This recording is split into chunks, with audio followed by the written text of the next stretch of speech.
Instagram isn't just for pretty pictures anymore. It's a powerful tool to grow your business and boost sales. But are you using it to the full potential? Welcome to PhD with Woman on It, Hack the Future. My name is Beata Young, and today's Positivity Hack Delivered will be by our guest, Corey Walker.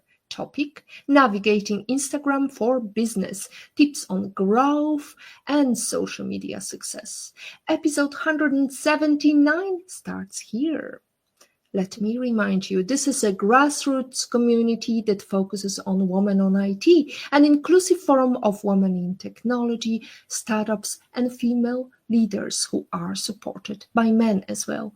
And I bring heart to that hustle because empathy is my mojo, and empathy is critical when you're navigating Instagram for business. First, let me remind you what's been happening in the world of our community. Workshop Alert, our former PhD guest, will be running a workshop designing your success at PyCon Italia 2025. Join Giovanna Malaga in Bologna on May 30th for 2 hours of practical strategies, trend discovery, and networking tips. Good luck in your endeavors, Giovanna. And huge congratulations to Jackie Mora on being selected to join the Google Developer Experts program for Flutter. We're excited to see you hacking the future. Now, time for our topic, navigating Instagram for business, tips on growth and great success. In this episode of Positivity Hack Delivered, we sit with Corey Walker, 5-time best-selling co-author of Instagram for Dummies and Instagram for Business for Dummies.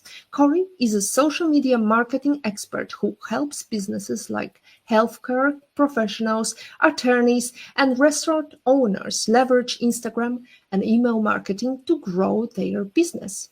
Whether you're new to Instagram or looking to level up your strategy, Corey's insight will help you create content that converts. Corey, where are you joining us from? I am in El Dorado Hills, California, which is right outside of Sacramento. Beautiful location. I know you're suffering a little bit of flu today, and I'm even more grateful for you joining us today. So, Corey, you've co-authored Instagram for Dummies 5 times. What's the most surprising way Instagram has evolved since you first wrote about it, and how can business keep up? I mean, well, the biggest change that has happened is Reels, because it pretty much changed the game so that now, instead of just pictures and graphics, it is really a short form video app first. So that's been a huge change. And a lot of it, of course, is due to TikTok and competing with TikTok. Did you know that Instagram launched in 2010 as a simple photo sharing app? Now it's 100,000 plus billion marketing powerhouse. How do you help businesses pivot with its ever-changing dynamic? Yeah, it's a challenge. I will tell you. The biggest change, obviously, with Reels is pushing business owners to be comfortable online and really be comfortable on camera. There's a lot of business owners. I mean, anybody. It's not always easy to get people to be comfortable being on camera. So that has been the biggest shift. Is getting people comfortable with sharing their stories, and instead of just having me post a pretty picture, say you need to be involved in this process, and they really want to see you because you're the face of the business. The first Dummies book was about DOS in 1991, before hashtags even existed. So this is an iconic brand for simplifying complexity. When you first pitched Instagram for Dummies, did anyone doubt that a platform built on aesthetics could be distilled into a simple formula? Um, yeah, I mean, they actually approached us. So it was kind of a backward story. So we didn't have to pitch it to them. My co-author um, has written several several dummies books and all sorts of IT related topics. And so once Instagram started getting really popular and getting used more widely by businesses, they reached out to Eric and said, hey, we'd really like you to do an Instagram book. And since he was not using it as much for his clients and wasn't really an Instagram expert and knew that I was, he reached out to me to co-author it with him. So it was a little bit backwards. So your new book dropped last year. What's the most radical shift? Well, apart from Reels, what's the most useful tool that you see is going to be really changing the dynamic for Instagram? I still like using all the different parts of it. And so, Reels is a huge part of it. And so with this last book, a lot of the changes were smaller incremental things. So, several years ago when we did one of the books, Reels was brand new. So that was like a big, big change. More of their changes lately have been small things like adding notes, adding broadcast channels. So those are kind of little add-ons, but I don't see them as being like earth-shattering new things. So what I like to tell people is to use Instagram like a funnel. And so they're going to start with the Reels at the top because that gets in the most new eyeballs to accounts because Instagram really likes to share Reels more widely. And then get them down to your profile page. And then you can share more information like carousels and your regular posts. And then move them over to stories once they've liked your profile. And that's where you're going to share a lot more personal details so people can get to know more about you. And then finally, at the end, I tell people to do some lives, especially if they're sharing a product or even if it is a service, just kind of talking more about the service, how they can sign up, how they can work with you, that kind of thing. And then some of the other things, like I said, like broadcast channels and notes are kind of just nice add-ons, like a little cherry on top, but they're not going to move the needle like some of these bigger areas. Well, in 2012, brands posted once a week on Instagram. Now it's 11 times more competitive. How did you adapt to survive the algorithm wars? I usually tell people to post a minimum of 3 times a week. I like to be, I try not to overwhelm people. So, because if you have to post, 10 times a week, their eyes will glaze over and they'll say it's not going to happen. So I would rather them be consistently putting out, 3 pieces of content, quality content, every week. So that's kind of where I am with them, and then trying to make more of those reels and carousels, and then sharing some of that over to stories, and telling a little bit more of their story in the stories, I think is helpful. Once a week, that's a little shy, but trying to do the 12 times a week, that's a hard ask for most people. Especially somebody who's running a business, a serious business like legal work. So how do you convert these legal clients for somebody who's working in obscure countries or in somewhere that may not be quite popular? Like, I don't know, if you mentioned some lawyers, but also what's next question? What is the most surprising business that you've seen on Instagram? Well, okay. So the most surprising business, I'll answer that one first. is TSA. So that is what, I'm not sure what it stands for, but it's the airport security basically. And you would think, oh, airport security, why do they have an Instagram channel? But it's super funny. And they talk about all the different things they find, like in people's suitcases and what not to bring. And they add a really humorous spin to it. So that brings me to my point where, you know, a lot of people think, oh, you know, my business is really boring. What could I ever do? There are ways that you can make things more fun or more interesting.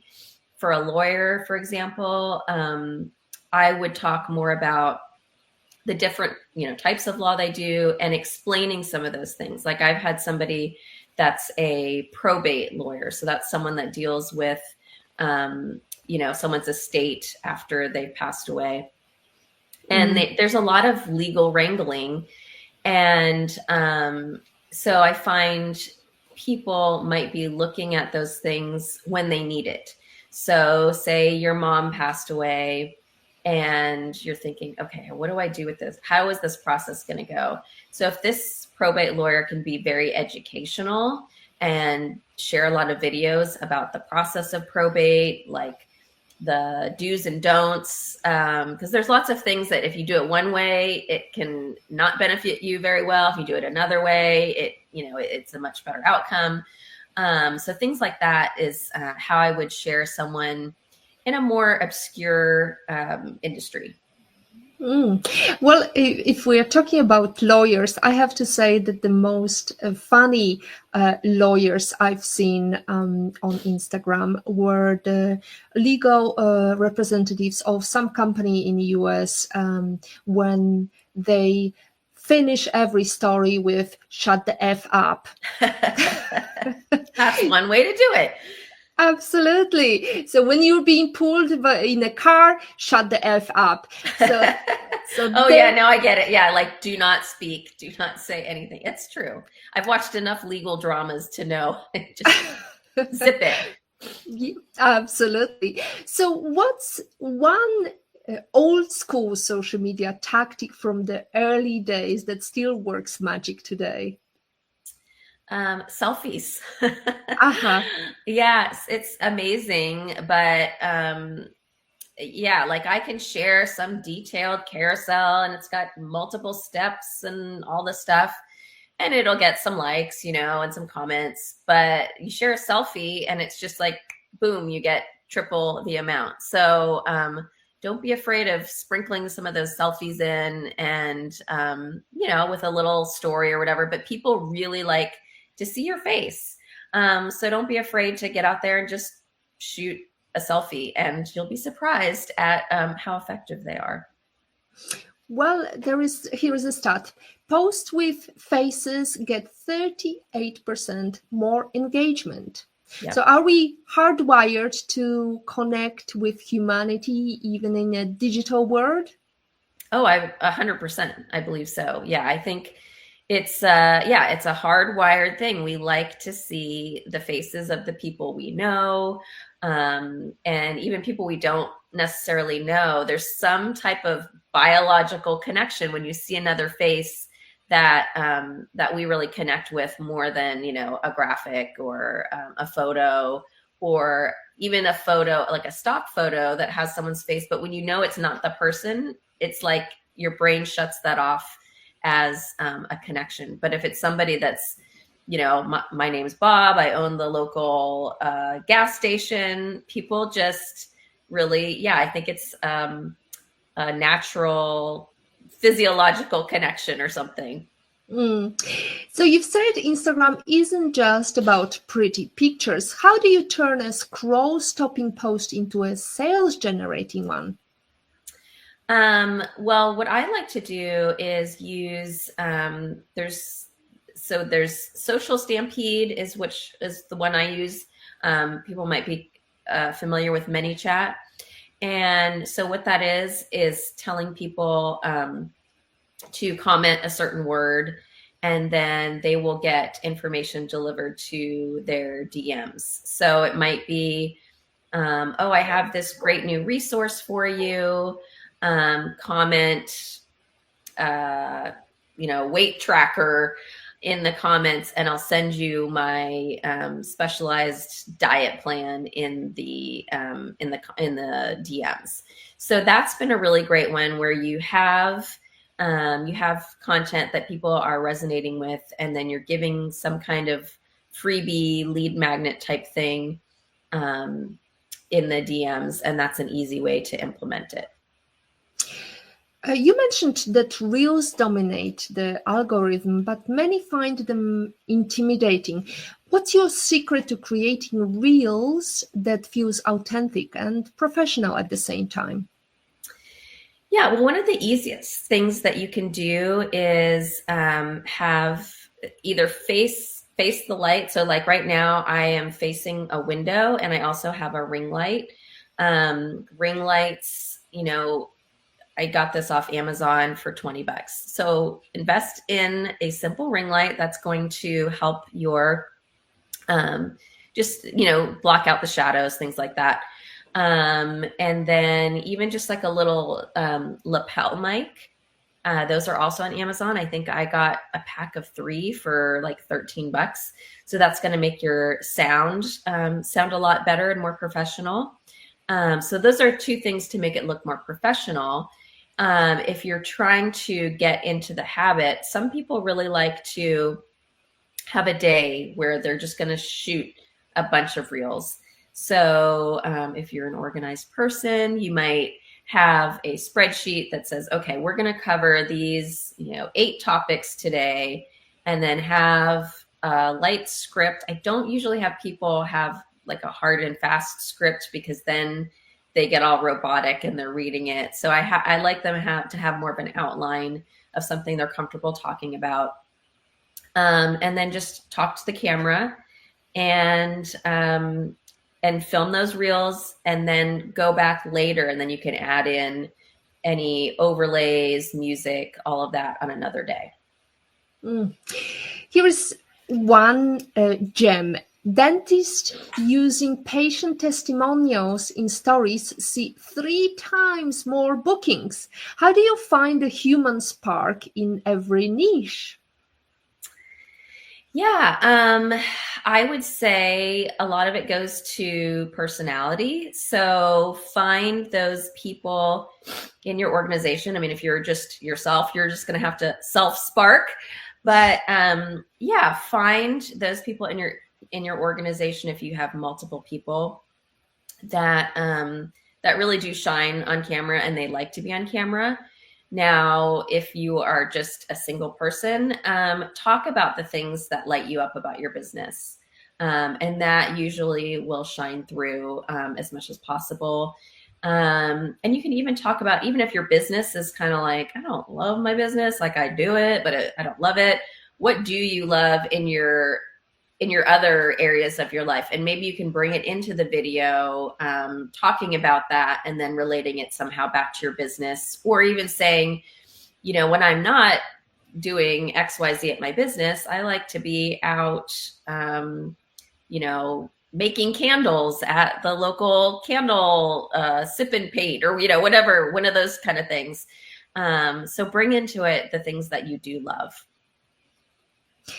Instagram's user base is 2.4 billion, but over 200 million businesses compete there. What's the unexpected return on investment for small businesses that most overlook? I would say sorry, my cold's still acting up. I would say just the personal connections. So I have a realtor that does a podcast. And so a lot of people, when they think of doing a podcast, they think, oh, I have to get all these, millions of downloads. And they're thinking, like, I can never compete with Joe Rogan. And well, that's true. You probably won't be competing with Joe Rogan. But what this particular realtor has found is that he's doing his podcast and he's meeting all of these different people, just like you and I. We didn't know each other, and now you invited me onto the podcast, and and now, we have a connection. So he's connecting with all these people on a deeper level. Now, where that goes back to Instagram is he creates all of those podcasts into reels, and then they go on, and then that person is sharing it also to their accounts. So it's another way to share information with other people. And it's also that one-on-one connection that they establish through the podcast. So I don't know if that answered your question exactly, but Beautiful. 70% of shoppers use Instagram to discover products. So I'm wondering, how do you turn discovery into devotion and loyalty? Yeah, I mean, testimonials, like you mentioned before with the dentist, is a big thing. People, especially like the younger Gen Z, really like to see other people using the product, and they're not as influenced by some of these bigger influencers like Kim Kardashian. They are really influenced by the micro influencers. So I would say just using as many, using those testimonials and talking more about the product from the user's perspective, I think is how people end up selling more, because they've been jaded to, someone being paid to talk about their product versus somebody that's just excited to talk about it because they used it and their skin is glowing, or they lost 10 pounds, or whatever it is. So in terms of business who would like to approach micro-influencers, where do they start? So I would say if you're a business that already has a bunch of users, I know there's a skincare brand that I use, and they reach out to their existing customers with an email and say, hey, would you like to be part of our brand ambassadors? So you can, if you have an email list, which obviously if you're selling products online, you're going to have an email list.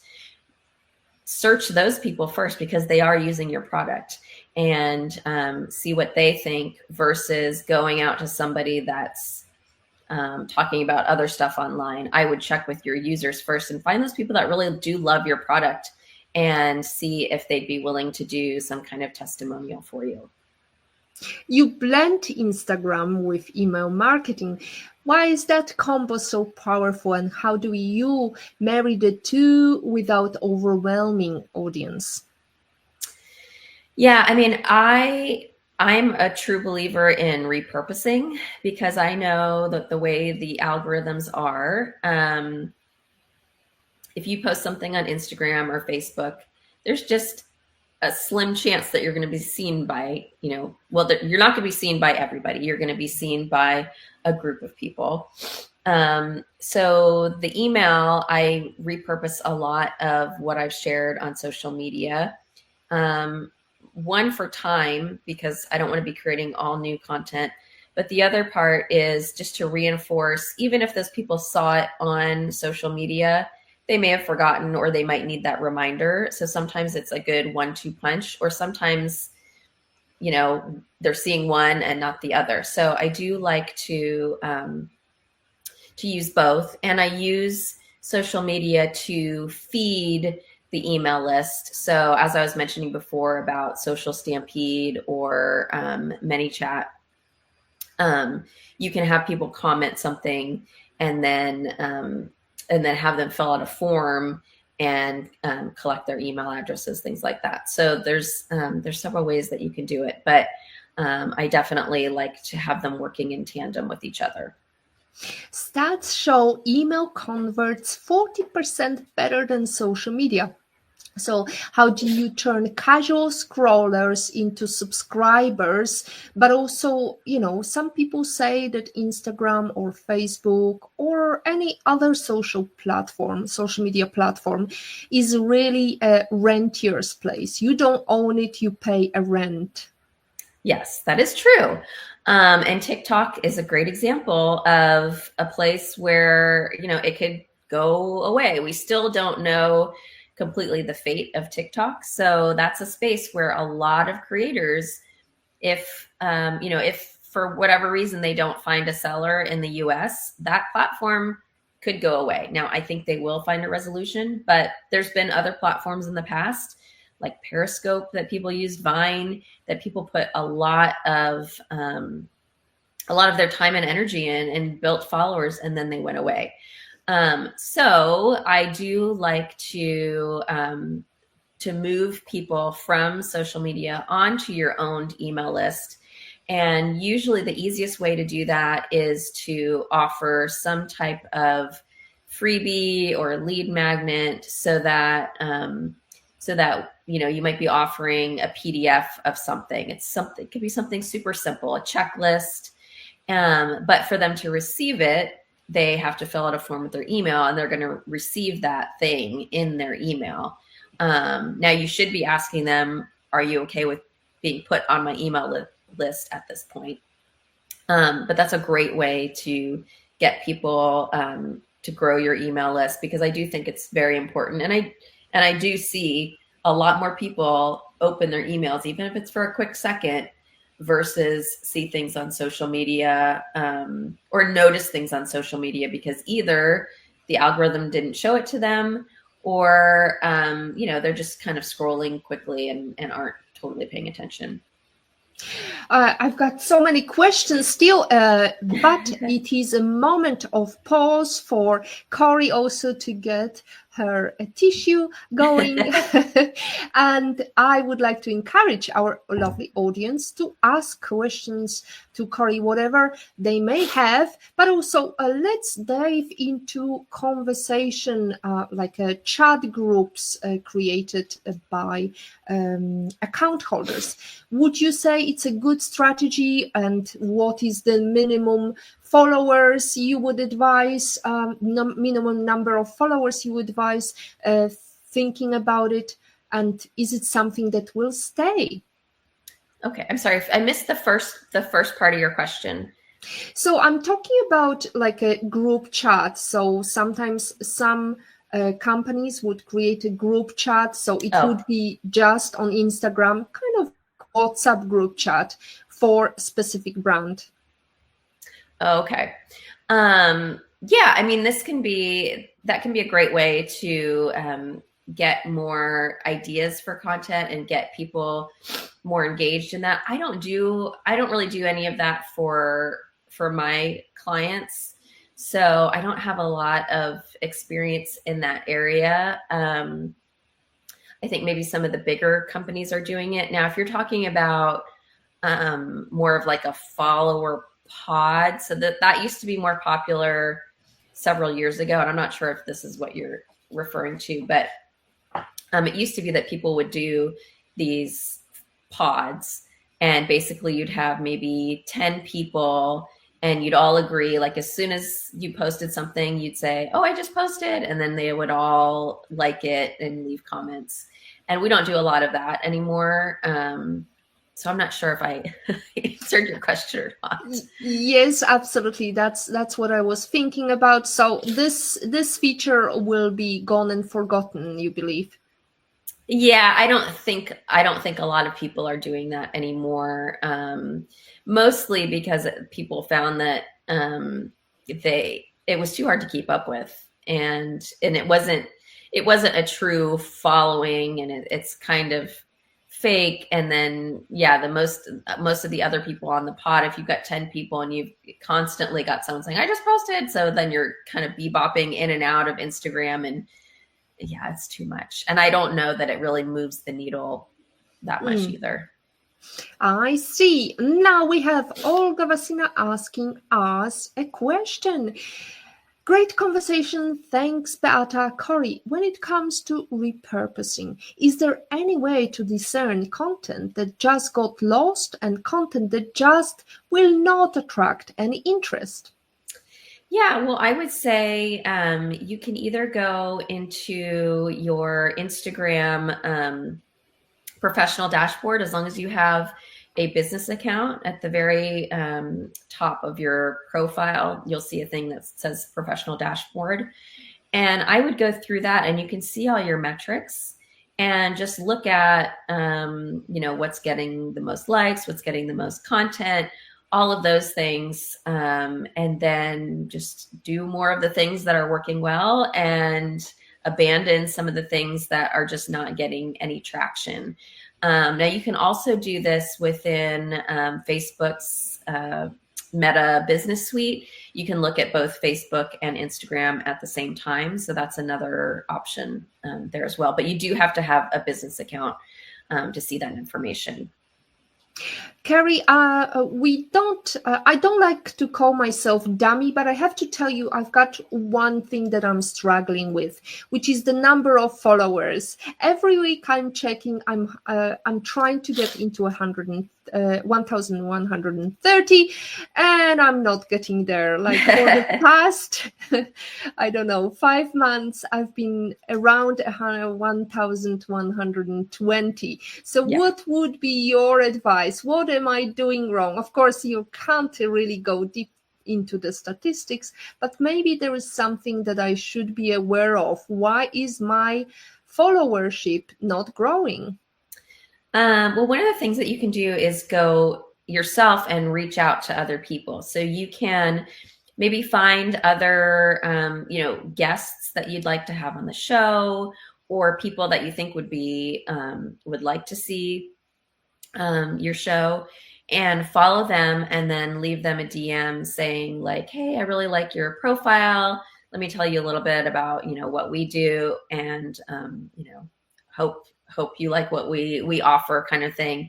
If you reach out and follow other people, that's a great way to get more followers, and leave some kind of, personal message, comment on some of their photos, like some of their things, so that they really notice you. I mean, you can just go out and follow some people. But I find I don't look as much at who's followed me recently. But if they leave me some kind of comment, like a bunch of my posts. Now, I hate it when people like 50 of my posts, because that's just like, come on. But, you might like 3 of their posts, leave a nice comment, or send them a DM, and like it. It takes a little bit of, work, but if you're only trying to get to the next 100, that's an easy way to do it. And it's the best way, I think, to get more attention. Now, the other way you could do it a little bit more in bulk is if you do some Instagram ads. So you can have an ad that leads back to your profile. So that can be a good way, if you just want more followers, is to do an Instagram ad, just talking about what you offer, and why they would want to follow you. So that's another way to do it. Thank you for that personal advice. Now, let's talk about the reintroduction to those who only started following recently. How often should you do it, and why would somebody should do it? I'm sorry, did you say reintroducing me on my own account? Yes, as your business. Yes. Yeah, I mean, I think it's worth doing. I'm probably overdue to do it as well. I would say anytime you've done a big push where you're, maybe you did an Instagram ad and you're getting a bunch of new followers, that's a great reason. Or maybe you had some video that for some reason just went viral, so you got a bunch of new followers. That's definitely a great time to do a reintroduction. And then if you're kind of just in a steady state and you're just getting, new followers here and there, maybe once every 6 months, just kind of go out and say, hey, I just wanted to reiterate who I am, what I'm all about, what I do, what my service is, how I can help you, that kind of thing. Let's talk about posting consistently. You mentioned in your book the themes or the topics of a post. Why is it important, and what should it look like? So I think you're maybe referring to like content pillars. Yes. Yes. Okay. So yeah, with most of my clients, I will, well, with all of my clients really, I will suggest that they do content pillars. And what that means is look at your business and look at maybe the top 5 or so subjects you want to talk about. So say you're a realtor. And so you might talk about, one, you're going to talk about, of course, your like new listings, the houses you sold. That's an easy one. The next one might be about the area you live in and why you love living in the town you live in, some of the events that are happening, just giving people a tour of the area so that if somebody is coming in from another city, they know more about you. The next one might be personal life. So maybe you have, one kid that plays soccer and another one that's a pianist. And on the weekends, you like to go boating, whatever it is, sprinkle some of that in. So that would be another content pillar. Now, another one might be how you do staging on a home. And like tips for how to get your house ready to be sold. And then the last one may be about, landscaping tips. I don't know. I'm just kind of pulling these out of nowhere, but basically you have 5 different topics that you're gonna think about. And this way it gives you a foundation. And so you could even do it like if you're going to post 5 times a week. You could say, okay, Mondays we're going to work on this content pillar, and Tuesdays it's going to be this content pillar. And it just gives you a nice framework so you're not just kind of shooting out in the dark of your content. And sometimes people will do like say it's Money Monday and we're going to talk about finance this day. And so then people get used to like, oh, it's Money Monday. Yeah. So it's just picking those top 3 to 5 things, usually probably closer to 5 that you want to focus on, and then coming up with those kind of sub bullets under each of those pillars. Well, we like to talk about things that are trending, and AI is one of the things that is top on everybody's minds. So I'm wondering, in your Instagram for Dummies, did you mention idea generation with AI, or is it something that you're not really using or advising? Yeah, so Instagram has been sprinkling more AI, and like things are changing by the day. We did touch on I think in direct messaging, you can do an image generation to send, if you wanted to send a photo of something that you created from AI, there is that bit. There is some AI in the search. So now, if you want to search something, it does give you like AI more suggestions and things like that. You can also have your own avatar. So there's definitely a few things, and they keep adding. So those are the things that come to my mind automatically that we did have in the book. I'm not sure if they've added anything since, but you never know. It's like I said, it's constantly changing. So you never know the secret, that's right. As a famous one-liner in the, I don't know what it was, but it was Rebel Wilson. Oh yeah.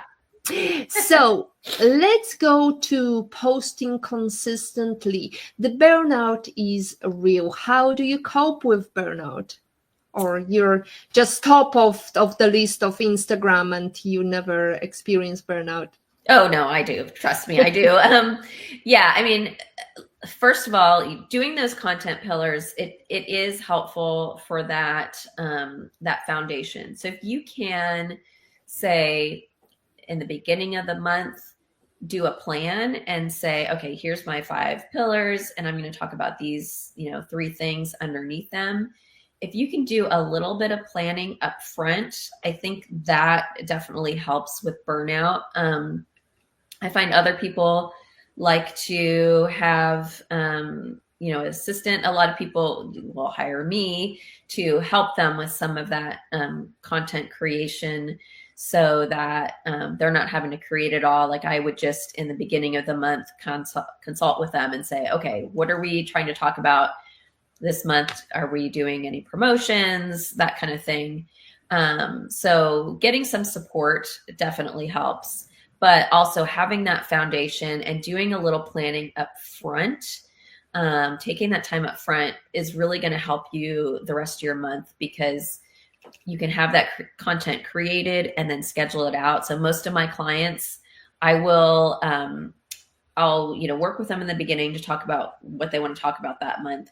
I'll provide all the content for them to review. And then once they approve it, it will all get scheduled out for them. And then they don't have to worry about it until the next month. And it's easy peasy. So yeah, I think for a lot of people, it's just remembering you don't have to do it all yourself. You can get some help to do that, whether it's, a professional like me, or someone like a virtual assistant that you want to get their help with the scheduling or doing some of the graphics, things like that. That's all a good way to help prevent that burnout. Let's jump back to the Reels story. Apparently, the first Instagram video was only 15 seconds. Now Reels offer 90.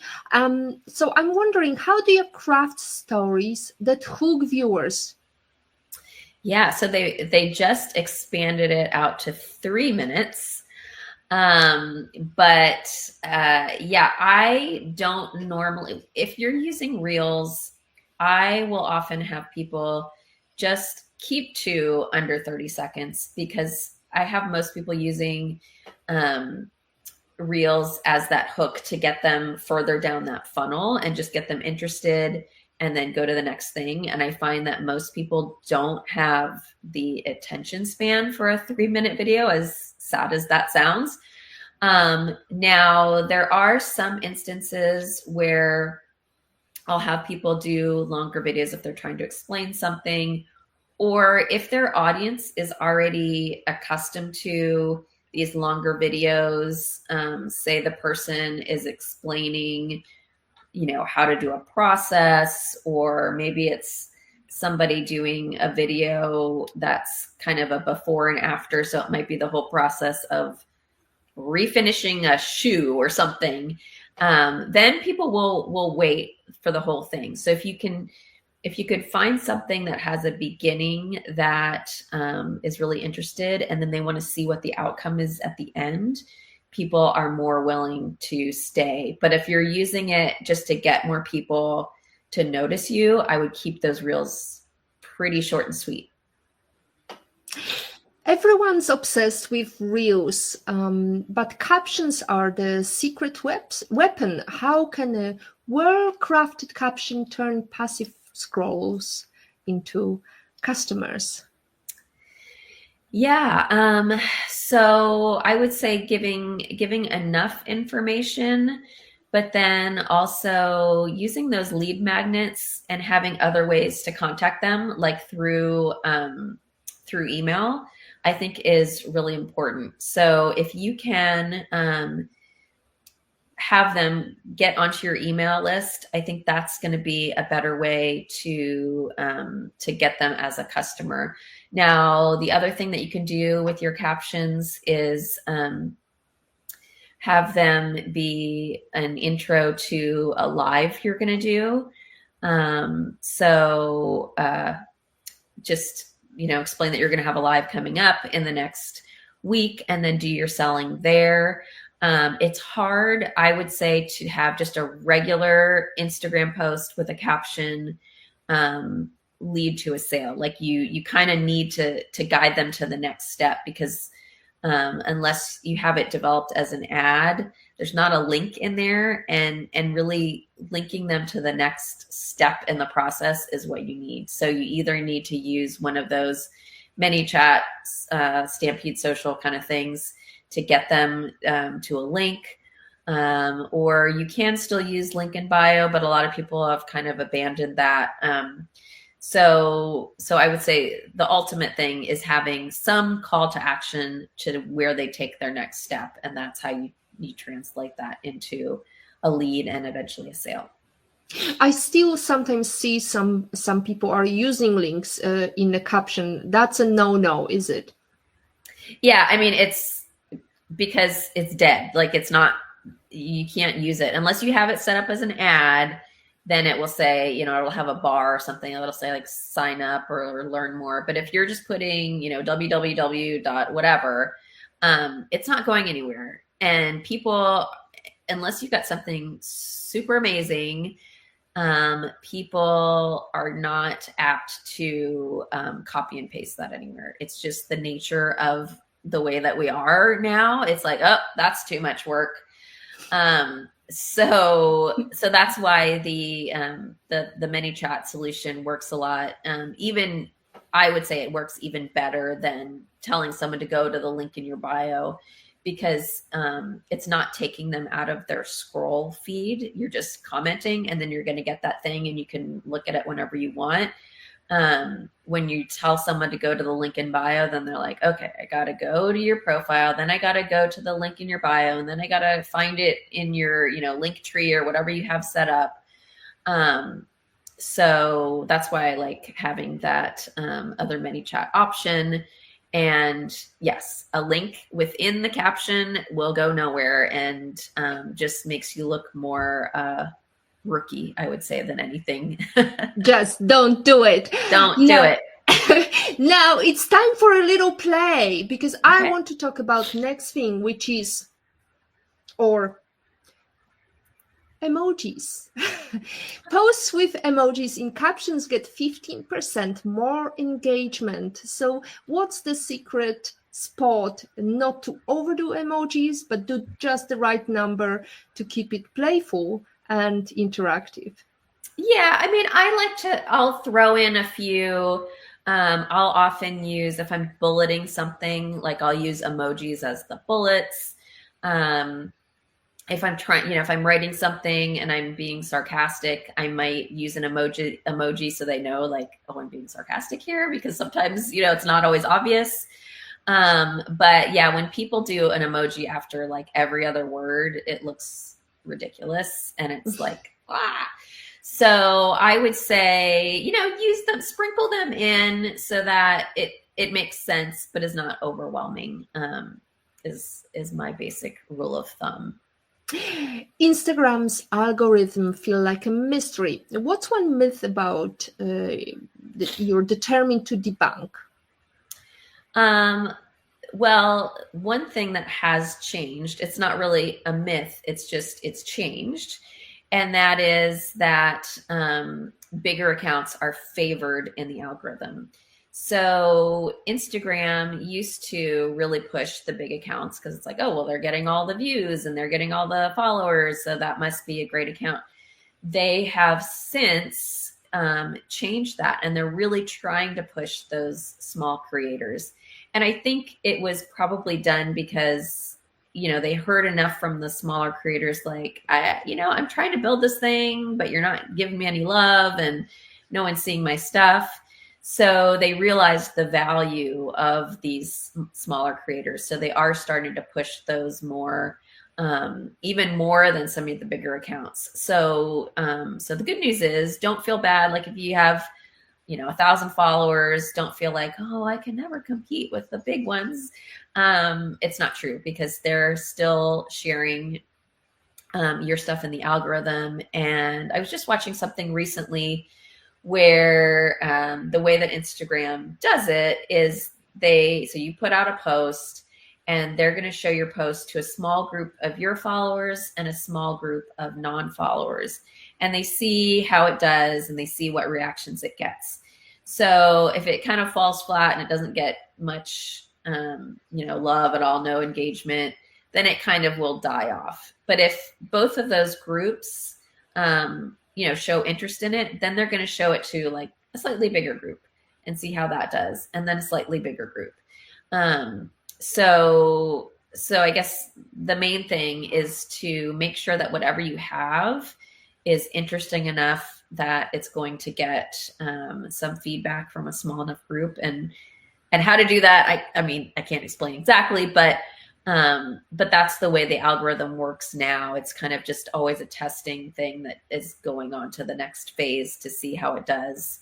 And so that's how you have these small accounts suddenly having this viral moment because enough people in those little test groups liked it or commented it or just watched a reel like 5 times because they thought it was so funny. And then it will go on to that next stage. So you can have a David beats Goliath moment. yes. We have Olga playing with us with some emojis. What a great thumb and emoji. And oh yeah, good point on emoji overuse and heart emoji plastered. Now, we wanted to talk much more, but there is so much info. Thank you, Corey, for giving us so much insight. If you could give your younger self one piece of advice about building a brand or building a business on Instagram, what would it be? I would say get help earlier. So I was a lone wolf doing everything myself for years. So I've had this business almost 20 years now. And up till about 3 years ago, I did it 100% myself. And because some of it is control, like I will admit, I'm a bit of a control freak and I like to make sure that everything I do is good and represents me. But what I found was that really stifled how many clients I could have because I only have so many hours in the day. So, so 2 things. So I did get a virtual assistant who is kind of my right hand man, and he's able to do a lot of things for me to clear up my plate for some of the bigger things. So I love that. And then also trying to figure out more ways to be one-to-many. So whether that's doing some kind of digital product, doing, a webinar that you sell the seats to, anything that wasn't as much my one-on-one time with a person, which I still really enjoy. Like that's still 95% of my business. And I haven't been doing as many one-to-many things as I probably should have. But those 2 things, especially getting the help, because that made my business scale a lot bigger, was just getting some of those smaller things that I really didn't need to do off my plate, and working in tandem with someone really helped me grow. So don't be a control freak. Get help. Just do it. Yes. Speaking of doing things yourself, Eleanor Roosevelt said that women are like tea bags. We don't know our true strength until we are in hot water. So in life, how are you brewing? What's the tea you're making? Oh, that's a good question. Yeah, I mean, for me, it's probably just dealing with all the aspects of my life and then trying to fit work into it. I have 1 daughter in college, 1 daughter in high school. I have a husband. I have aging parents. So it's a lot of it is just the juggle of trying to do it all. And so going back to that first point of having that support, that does help you get out of that hot water, because okay, I don't have to do this by myself. Like I can ask this person to do this for me, whether it's in your business or maybe it's your spouse or your sister or something. So getting that support and help and not feeling like you are your own island and you're the only one that can handle it, because there's other people that are usually ready and willing to help and support you. What is the number 1 book you wish you read before you started your career? And it doesn't have to be Instagram for Dummies. Yeah, so I would say Atomic Habits. by James Clear. And I think that's in the chat for people to see. It's just a great way of, stacking your habits and getting a process together to make something that might be uncomfortable into a regular part of your practice. One thing that did help me when I got my virtual assistant was putting a lot more systems in place. I never really had systems. It was all in my head. And so part of that book is getting some of those systems in place, so that you don't have to, like, your brain doesn't have to rework everything every time you have to do something. It's like, oh, well, I did that before and I have it all written out. So, yeah. So are you working on any exciting new project? Lately I've just been getting a lot of new clients in. So I don't have a standalone project that I'm working on for my business, but I do have several new clients that I've onboarded, and I'm just really excited to dig in and learn more about their business and how I can help them. But I'm sure if you had an opportunity to meet somebody, you would find a place and you would find the person you would love to have a private breakfast with. So tell us, spill the tea. Who would it be and where would you go to? Yeah, well, business-wise, I said Sara Blakely.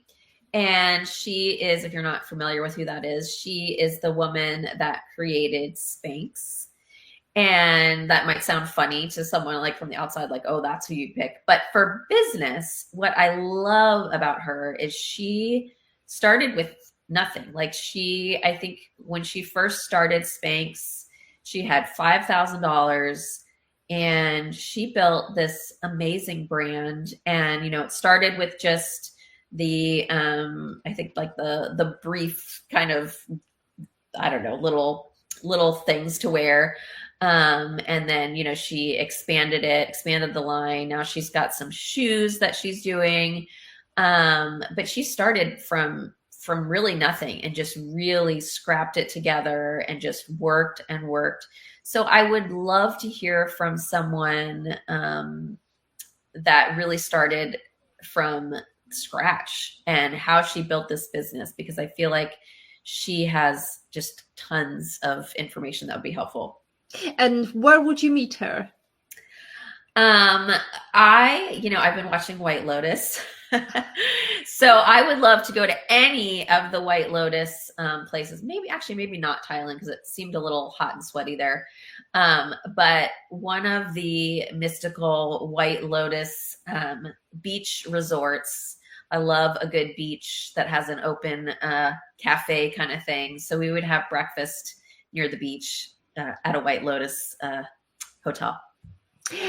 And you would probably bring your favorite life lesson quote to Sara's attention. What it is?